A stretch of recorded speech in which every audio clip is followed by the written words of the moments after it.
कुल में जन्म हुआ तो मांगने का अधिकार पहले मिल जाता है।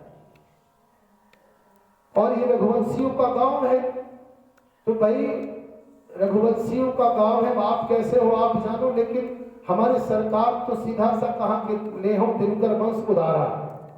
भगवान हमारे किसी ऐसे वैसे वंश में जन्म नहीं लेते, उदारता है, जो ऐसी उदारता थी कि जो बाबा राखा नहीं था।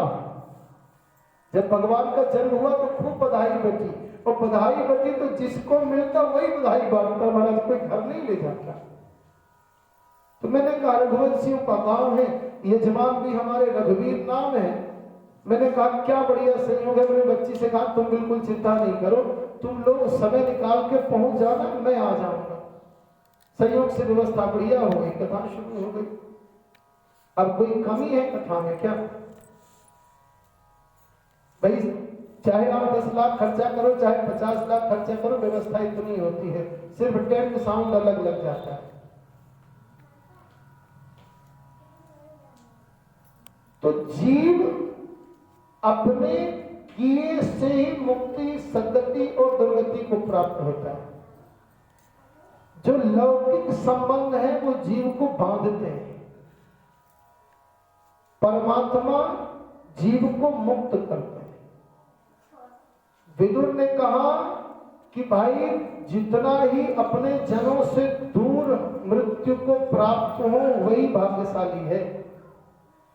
रोने वाला कोई नहीं है। लौकिक व्यवहार में हम कहते हैं इसके रोने वाला कोई नहीं, मरा जो बहुत भाग्यशाली होता है पारलौकिक दृष्टि से, लौकिक दृष्टि से नहीं। आप अन्यथा मत लेना। विदुर ने कहा अब तुम्हारा सब पूरा हो गया है भाई, अब बचा क्या है तुम्हारे साथ में? जितनी तुम्हारी दुर्गति होनी थी सारी तो दुर्गति हो गई, अब कौन सी दुर्गति कराने के लिए बैठे हो? चलो मेरे साथ में। सो रात्रि में ही, गांधारी तो विदुषी महिला थी, गांधारी ने कहा विदुर जी चले नहीं चले, मैं तो चलूंगी। अब अंधा आदमी पहले तो बेटा के भरोसे, फिर पत्नी के भरोसे, सो कभी कभी अच्छी पत्नी मिल जाए तो आदमी का सहज ही उद्धार हो जाता है। धृतराष्ट्र जैसे व्यक्ति का उद्धार कर दिया गांधारी ने। साथ में लेके चले गए, साथ में लेके चले गए, जंगल में आग लगी तो धृतराष्ट्र और गांधारी वहीं पर निपट गए। विदुर जी फिर से अपने स्थान को प्रस्थान कर गए। अच्छा युधिष्ठिर ने देखा तो कहीं पर विदुर जी का पता नहीं, धृतराष्ट्र जी का पता नहीं, चिंता हुई कहां गए। तब नारद जी ने बताया तुम चिंता नहीं करो, विदुर जी के साथ में गए हैं, उनके शरीर छूटने का समय है, शरीर छूट गया है। ये विदुर जी कौन है? तो मांडव्य ऋषि के शाप के कारण यमराज को पृथ्वी लोक पर आना पड़ा। भाई कुछ चोरों ने चोरी करी और चोरी करी जाकर के सामान रख दिया मांडव्य ऋषि के यहां। अब राजाओं के दूतों ने जाकर के देखा तो बाबा को पकड़ लिया, बोले यही चोर है। अब गए तो सूली पर लटका दिया। मांडव्य ऋषि को अत्यंत क्रोध हुआ कि बताओ जीवन भर तपस्या करी और ये किस अपराध का दंड देना भोगना पड़ा। यमराज से पूछा क्यों महाराज, ये कौन से अपराध का दंड है? बोले महाराज जब आप छोटे थे, शिशु थे, तब आपने एक तितली को उसका पंख उखाड़ दिया था।